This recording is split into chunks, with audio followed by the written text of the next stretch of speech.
Hello everybody, I'm Brady Volan, and we're back with episode 2 of Full Court Press. Today we're going to be focusing on our award winner predictions along with our week 1 predictions. So I don't want to mess around, I want to get right into it. Ben, you want to start us off? Who was your MVP prediction for this year? For MVP this year, I put Kevin Shue. I feel like he can really do it all. He's very fast and agile. He can move to the ball quickly on defense. Yeah, he can absolutely clamp you up.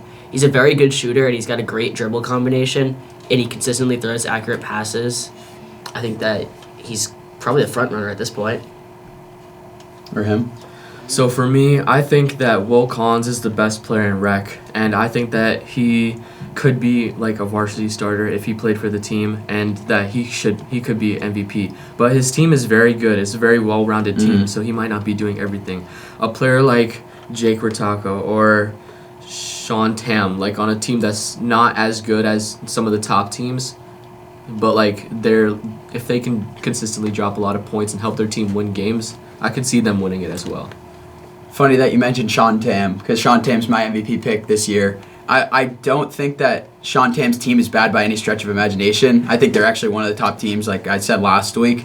But I think Sean is just I think Sean is probably the best player in rec ball, because I'm not really sure about Will Collins and his health. I did hear some rumors that he might be back even next week. But I just think Sean Tam is just such a constant, and he's just going to be such a big factor every single week. He's a great playmaker, great dribbler, and he finishes and can shoot. And he has a nice mid-range pullback. I think he's going to be really good this year. I do want to shed some light on some other people I think have a chance. I said Kevin Shue as well as my 2. And then I think if Team Meyer makes a good run, I think Charlie Snow will win it, because that means Charlie Snow is putting up 30. We'll see what happens. And then I have some honorable mentions of Elliot Seymour, got to give love to my team, and then Matt Mendez, because if Calderon wants to win, Matt Mendez is going to score 30 as well.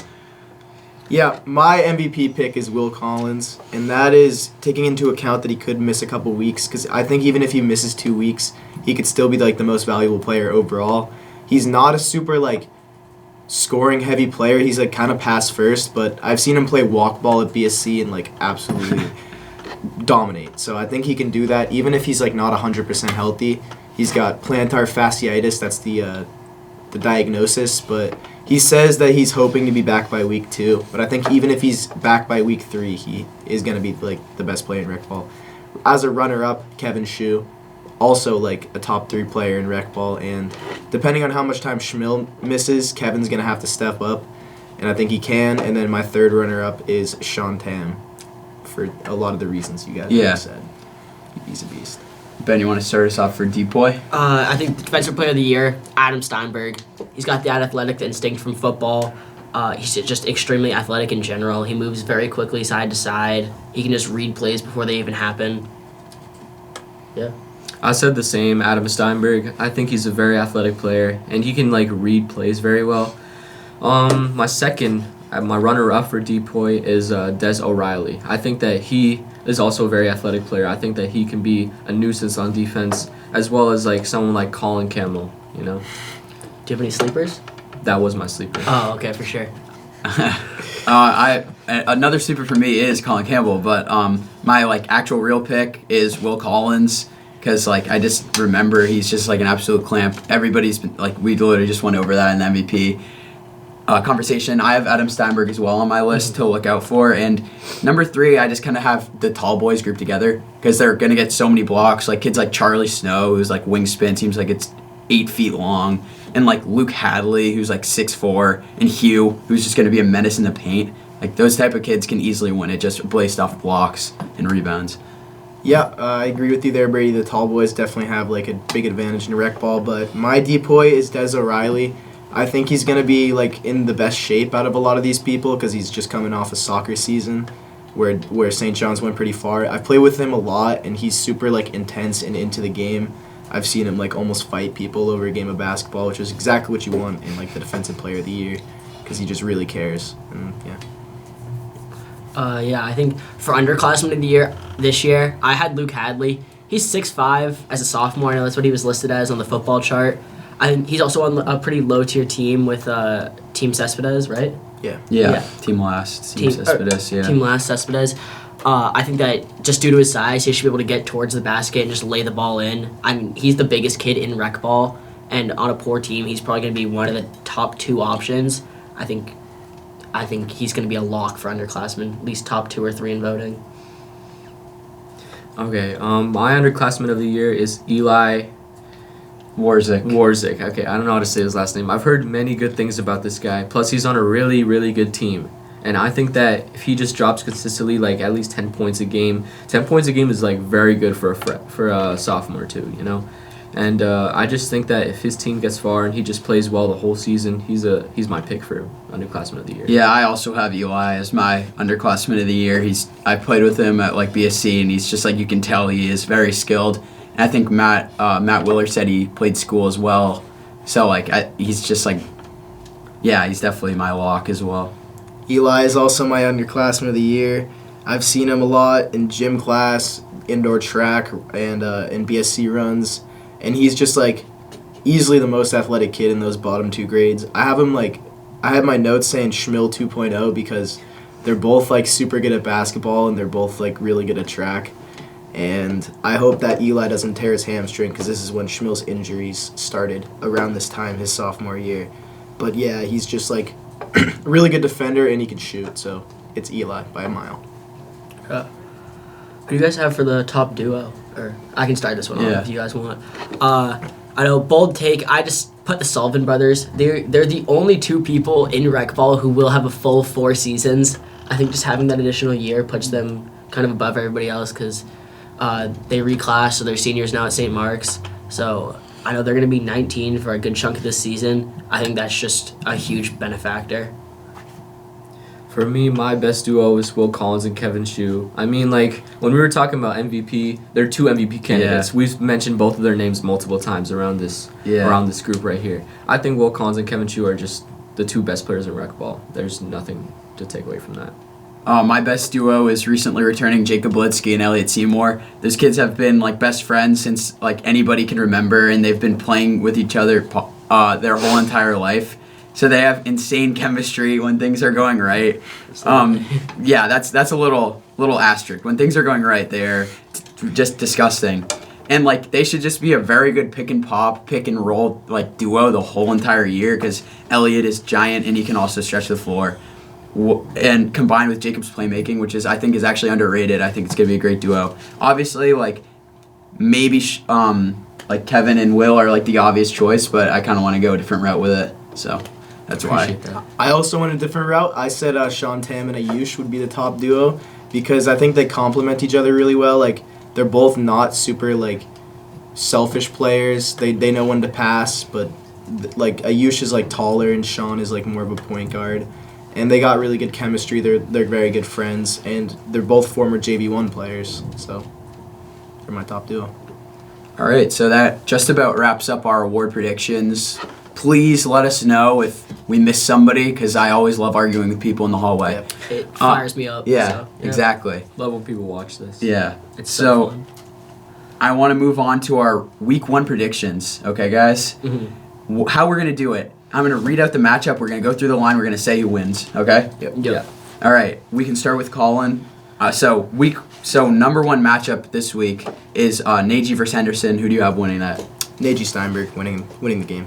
Yep, Nagy as well. Nagy as well. I have that as well. Yeah, I don't know anybody who's going to put a body on Adam Steinberg. And then I think Nagy could probably have trouble with Brady Henderson, but after that I think it's going to be a Nagy win. We move on. Last versus McGinn.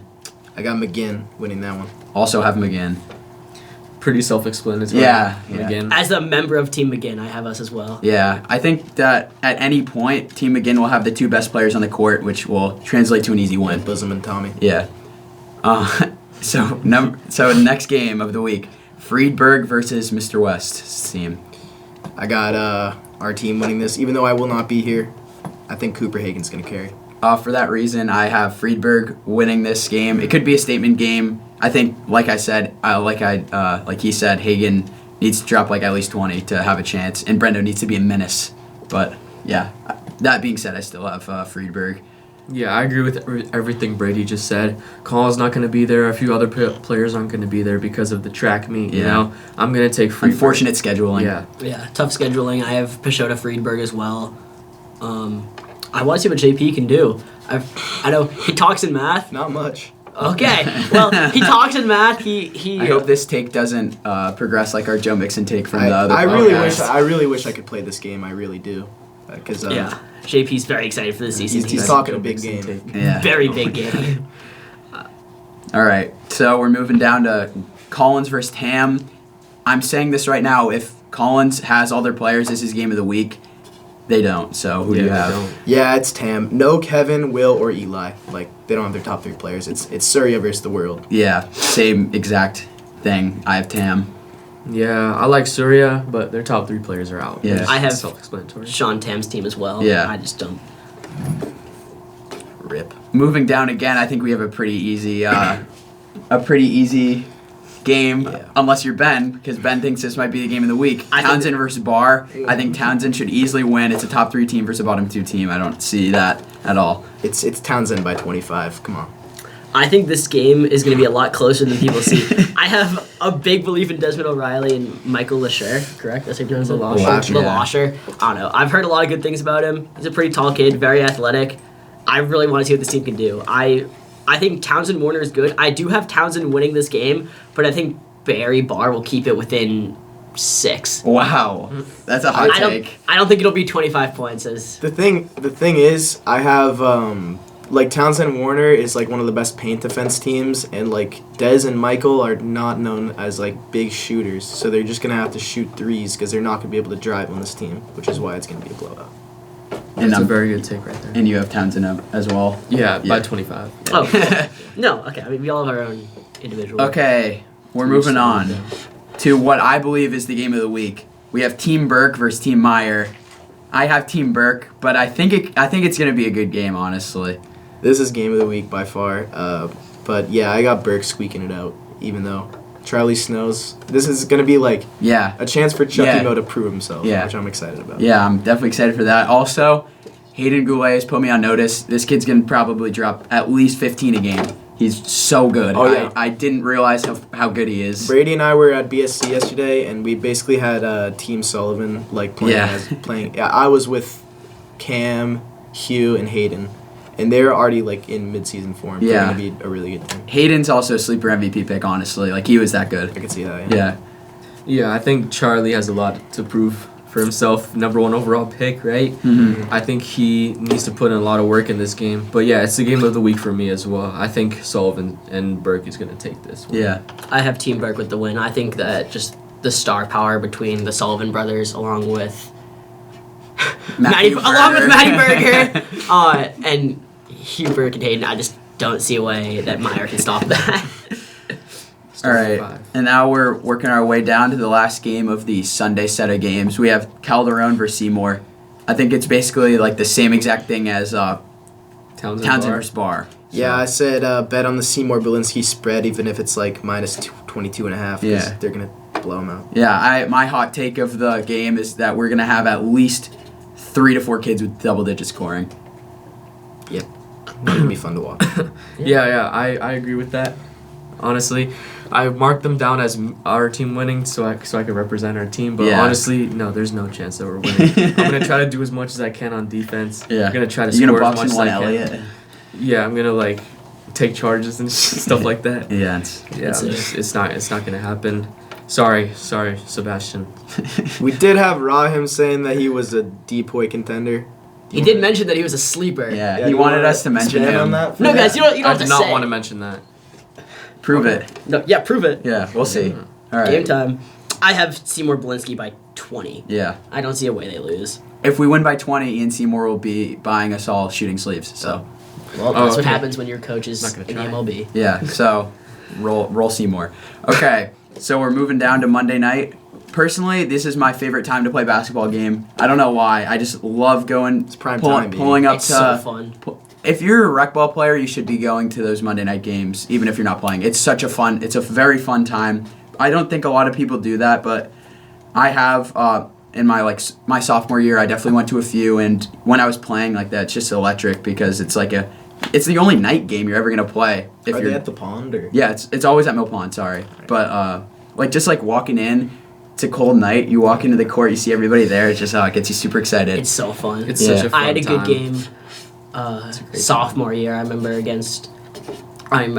was Cam Erickson's team, dude, had 25 on us. And I think that was Meyer back in the day. If I'm not Yeah, mistaken. that was actually mine, probably yeah. was. That was. Yeah. I remember that was a good game when I was on Barry. Yeah. I remember I had my own team at the time. My brother was a coach. I was a freshman, right? We beat Josh Sternberg's team by 2 points in a close game. It was a great game. That was so fun.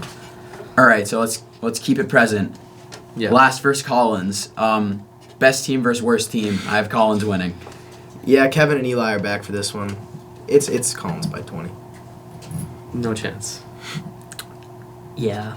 I wish we could have a little more diversity in these picks. I think I think during we're the pretty season when we self-explanatory. actually think understand the rankings, it's going to be a little more little different between us, but as of right now, it's kind of hard to stray off. There's a pretty big skill gap. Yeah. between the top Absolutely. 7 and the bottom. Absolutely. I think that once we get deeper into the season, week 4, week 5, we hit, early to mid-February, we'll have a good grasp on the level of everybody.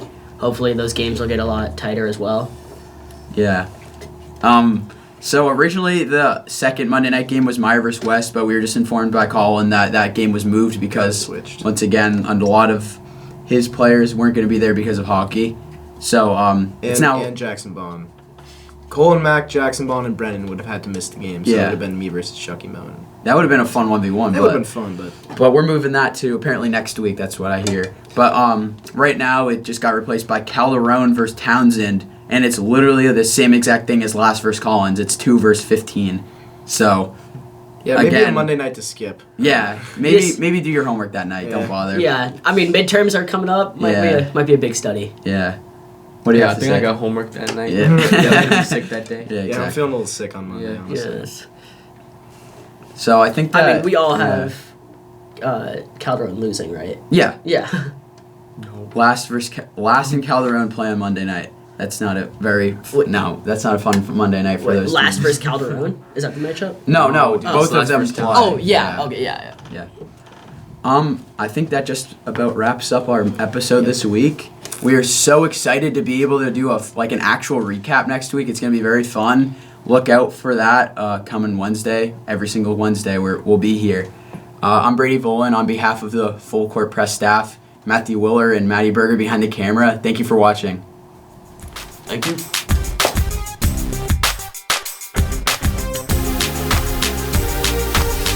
Last time I started, I said everybody. Remember? Yeah, All you did. right.